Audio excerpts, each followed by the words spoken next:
जय हिंद दोस्तों। Welcome to Awadh study centre Mahbubganj. मित्रों, हम आज आप लोगों को ट्रिकी मैथ का जो सीरीज चला रहे हैं उसका 21वां पार्ट 22वां पार्ट लेकर के आए हैं। इसमें सारे प्रश्न आप लोगों को जो हम बताने जा रहे हैं ये सब प्रश्न लाभ हानि से रिलेटेड हैं, यानी प्रॉफिट और लॉस से रिलेटेड हैं। और इसमें जो भी प्रश्न बताए जाएंगे आज वो सारे प्रश्न परीक्षा में पूछे गए हो, चाहे एसएससी में पूछा गया हो, रेलवे में पूछा गया हो, यूपीपी में पूछा गया हो, टेट सीटेट इन सब में पूछा गया हो। ये सारे प्रश्न बहुत ही इंपॉर्टेंट हैं और ये कहीं ना कहीं परीक्षा में पूछे गए प्रश्न हैं। तो जो लोग पहली बार विजिट कर रहे हैं चैनल को सब्सक्राइब कर लें, क्योंकि आप लोगों का थोड़ा सा वर्क जो होता है, थोड़ी सी आप लोगों की लगन जो होती है वही हमको बहुत ही प्रोत्साहित करती है काम के लिए। और हम जब काम करते हैं तो इससे आप लोगों को तमाम लाभ होते हैं। तो कुछ लगना नहीं है मित्रों, चैनल को सब्सक्राइब कर लो। उसके बाद लिंक भी अपने मित्रों को शेयर कर दीजिए ताकि चैनल आगे बढ़े। और जब चैनल आगे बढ़ेगा तो हम आप लोगों के लिए अच्छे अच्छे वीडियो, अच्छे अच्छे टीचिंग स्किल यहाँ पे बताते रहेंगे जो आप लोगों के भविष्य के लिए बहुत ही लाभकारी होगा। तो मित्रों चलते हैं, प्रश्न देखते हैं। पहला प्रश्न है, 720 रुपये की वस्तु पर 10% छूट देने के बाद 25% लाभ कमाने के लिए दुकानदार द्वारा अंकित मूल्य कितना रखा जाना चाहिए। मित्रों, ऐसे प्रश्नों में हमें एसपी और सीपी, कहने का मतलब क्रय मूल्य और विक्रय मूल्य का पता होना मस्ट होता है। ऐसे प्रश्नों में हमें क्रय मूल्य और विक्रय मूल्य यानी लाभ हानि से रिलेटेड जो प्रश्न होते हैं उनमें जो है क्रय मूल्य कितना है और विक्रय मूल्य कितना है ये जानना जरूरी होता है। तो सीपी जो है, इसमें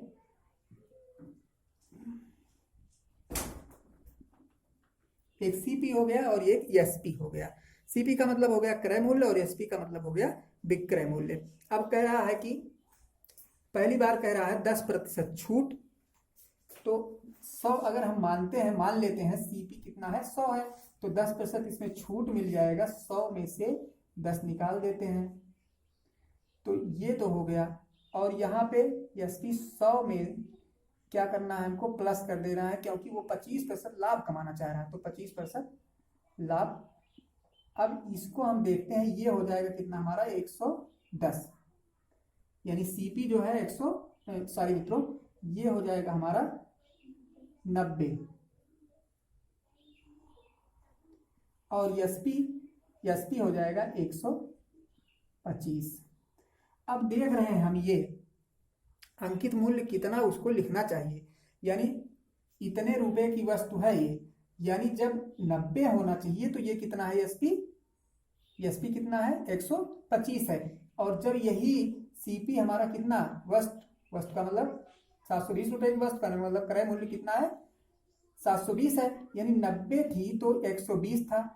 और जब ये कितना हो जाएगा 720 हो जाएगा, यानी यही सीपी जो है कितना हो जाएगा 720। कहने का मतलब कितना गुना जा रहा है ये 9 8 72, 8 गुना जा रहा है। यानी जब सीपी 8 गुना बढ़ जाएगा तो एसपी भी कितना बढ़ेगा 8 गुना बढ़ जाएगा मित्रों, यानी गुणे 8 इसमें भी हम कर देंगे।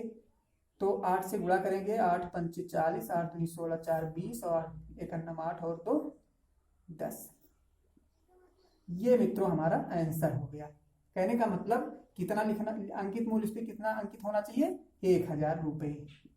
1000 रुपये अंकित हो रहेगा, लिखा रहेगा अंकित मूल्य उस पर, तब हमको 10% छूट देने के बाद भी 25% का लाभ होगा। तो चलिए देखते हैं मित्रों, दूसरा सवाल देखते हैं। अगला प्रश्न है मित्रों, एक व्यक्ति ने 5 दर्जन अंडे 300 रुपए में खरीदे। 10 अंडे टूट गए, शेष अंडों को उसने 8 रुपए प्रति अंडे की दर से बेच दिया, तो प्रतिशत लाभ या हानि बताओ। मित्रों, ये प्रश्न बहुत ही आसान प्रश्न है। हम आप लोगों को बहुत ही सरल विधि से इसको बताने के लिए बताने चल रहे हैं। तो चलिए देखते हैं। इसमें हमको क्रय मूल्य पहले पता करना है। सीपी हमारा कितना है, इसमें सीपी क्रय मूल्य बराबर कितना है 300 रुपया सीपी हो गया, यानी क्रय मूल्य हमारा 300 रुपया हो गया। अब हमको विक्रय मूल्य पता करना है। विक्रय मूल्य के लिए हमें पहले ये पता करना होगा कितने अंडे थे, यानी 5 दर्जन बराबर हो जाएगा 5 दर्जन बराबर हो जाएगा 5 गुणे 12 बराबर 60 अंडे। टोटल उसने कितने अंडे खरीदे थे? 60 अंडे, यानी 60 अंडे जो खरीदे थे उसने कितने में खरीदे थे? 300 रुपए में। अब 10 अंडे टूट गए तो शेष अंडे कितने बचे? जो टूट गए उनको हम माइनस कर देते हैं, यानी 60 में से 10 घटा देते हैं तो बचेगा कितना? 50 अंडे। अब बेचने के लिए उसके पास जो अंडे बचे हैं वो 50 अंडे शेष बचे हैं। कहने का मतलब 60 तो उसने खरीदे थे, पर बेचना उनको कितना है? व्यक्ति को 85 अंडे बेचना है, क्योंकि उसके 10 अंडे नुकसान हो गए, टूट गए हैं। और बेचने में कितने में बेचना है? 8 रुपए प्रति अंडे, यानी एक अंडे का दाम। तो यहाँ पे हम एसपी निकाल लेते हैं।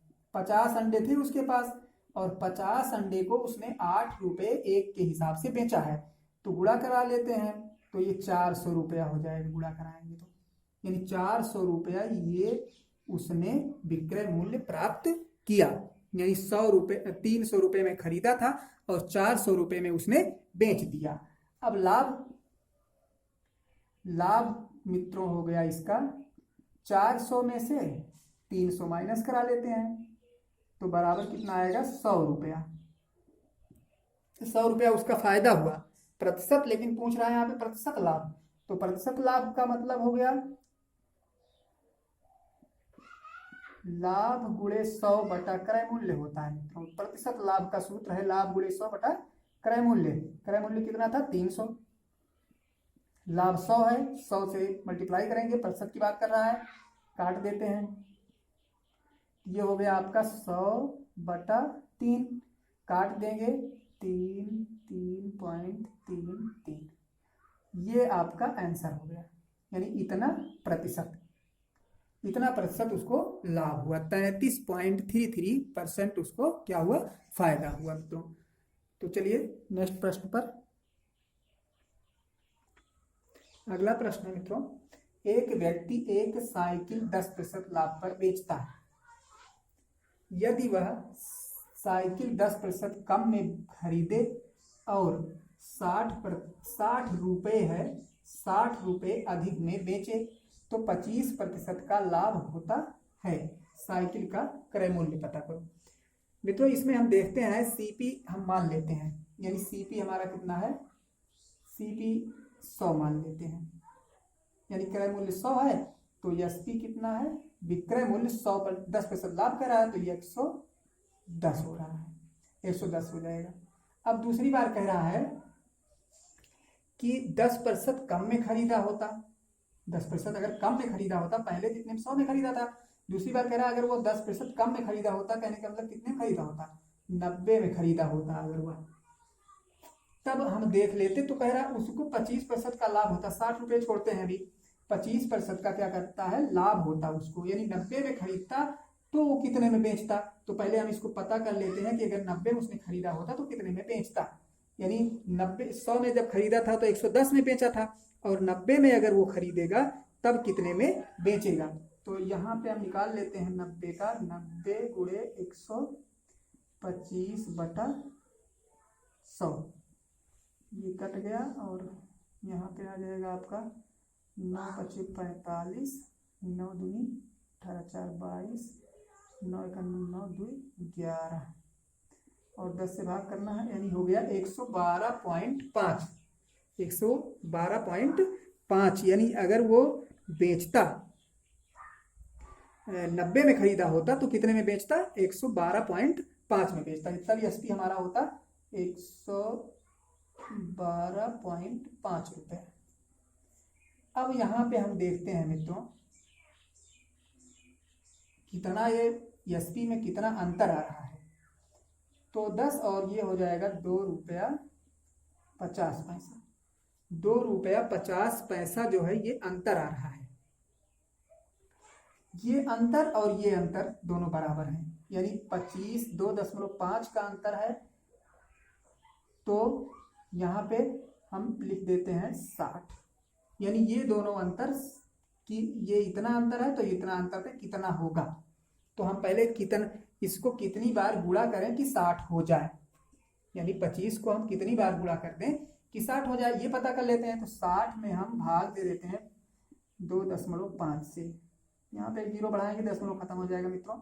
25 दूना 50 हो गया, 1 4 यानी कितना गया 24 बार गया। तो कहने का मतलब यहाँ पे हमको कितनी बार गुणा करना पड़ेगा, 24 बार अगर हम गुणा करेंगे तो हमारा 60 आ रहा है।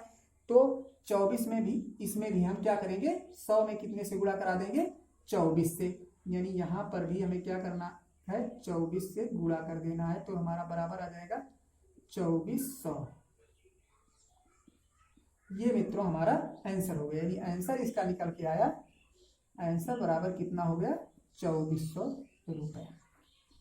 2400 रुपया लाभ होता साइकिल का क्रय मूल्य था, यानी 2400 रुपया कुल साइकिल का क्रय मूल्य था। यहाँ पे हम देखते हैं मित्रों ये अंतर और ये अंतर तो हमारा बेस पे चल रहा है, जो हम 100 मान के निकाले हैं। यानी ये अंतर जब 2.5 है तो वास्तविक अंतर कितना दे रहा है, 60 रुपया। अंतर मीन्स अधिक वही अंतर है, तो 60 रुपया है। तो पूरा कवर करने के लिए, यानी 60 को कवर करने के लिए हमें कितनी बार गुणा करना पड़ रहा है, तो 24 बार। तो 24 बार अगर इसमें गुणा कर रहे हैं तो 24 यहाँ पे भी हम क्रय मूल्य में गुणा कर देंगे, तो हो गया 2400 रुपया। ये 2400 रुपया हमारा आंसर हो गया। उम्मीद करता हूँ मित्रों प्रश्न समझ में आ गया होगा आप लोगों को। अगर नहीं आया है तो कमेंट बॉक्स में अवश्य कमेंट करना। चलिए नेक्स्ट प्रश्न पर चलते हैं। अगला प्रश्न है, एक वस्तु के अंकित मूल्य पर 20% छूट देने के बाद दुकानदार को 15% लाभ होता है। तो वस्तु के क्रय मूल्य एवं विक्रय मूल्य में अनुपात पता करना है कि दोनों में अनुपात कितना होगा। तो यहाँ पे मित्रों हो गया